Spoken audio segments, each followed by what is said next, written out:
美国共和党总统候选人川普重返社交媒体平台 X 前 Twitter， 并接受马斯克访谈。在此之前，欧盟内部市场执委布勒东 Derry Breton 致信马斯克，对 X 可能因此散播煽动仇恨、骚乱暴力或错误资讯的内容发出严厉警告。他特别提及周一的直播访谈，以及最近英国发生的暴力事件，指出社交媒体平台被指责煽动全国性的种族骚乱。他并且强调，根据欧盟数位服务法 DSA， 马斯克有善尽调查之责，以确保 X 符合欧盟的规范。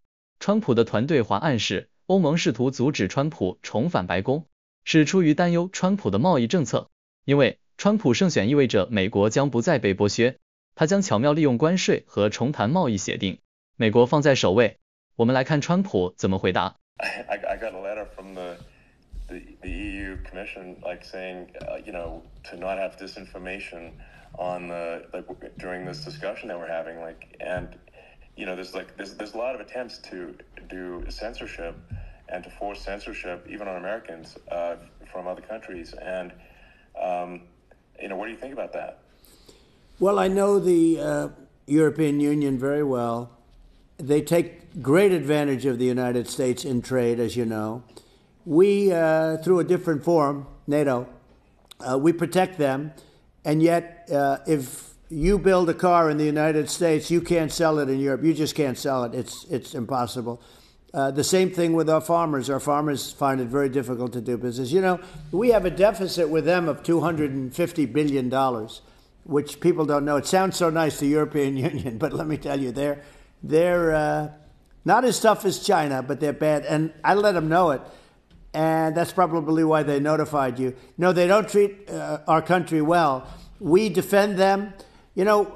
With Ukraine, so we're in for $250 billion, and they're in for about $71 billion, and they have the same size.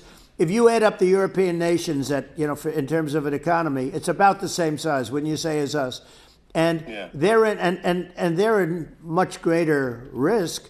They're right there. We have an ocean separating us from, in this case, the enemy would be Russia. It used to be for the Soviet Union, but let's assume they're close enough.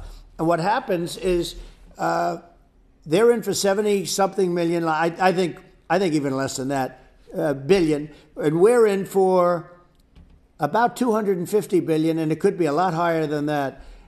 And I say, why aren't you going to equalize? Why aren't they paying what we're paying? And they're in much more, it's much more important for them because of the fact that, they're right near there. I mean, they're all sort of in that location. We're not. But they should, and I did it with NATO.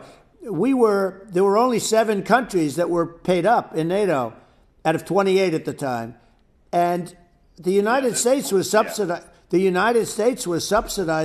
NATO. Tremendously subsidizing NATO. And I said, I went in and I said, you got to pay up. If you don't pay up, we're not going to defend you any longer. I took a lot of heat, but you know what happened? Billions and billions of dollars came flowing in.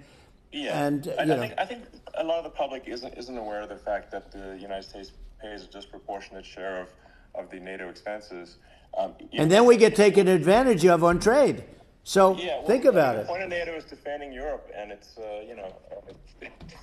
it's like, then, okay, well, why is the United States paying disproportionately more to defend Europe than Europe? That doesn't make sense. That's unfair. And that is an appropriate thing to address. Well, when you talk about cost cutting and savings and everything else, I mean, honestly, look, there's nobody that feels worse about the Ukraine situation than I do, because I know it would have never happened. I know Zelensky. He was very honorable to me, because when they went with the Russia hoax, and they said I had a phone call with him, he said it was a perfect phone call. It was a great phone call. He could have grandstanded and, said, he was very threatening. He said, no, it was a very nice phone call. I called him up to congratulate him on his win, and you end up getting impeached because these people are lunatics. I was talking about the difference from the people within and the enemies on the outside. In many cases, the people from within are more dangerous for our country than the Russias and the Chinas. If you have a smart president, you're not going to have a problem with them. You're going to do things. Now, they've taken advantage of us incredibly, but you're going to do things with the right person.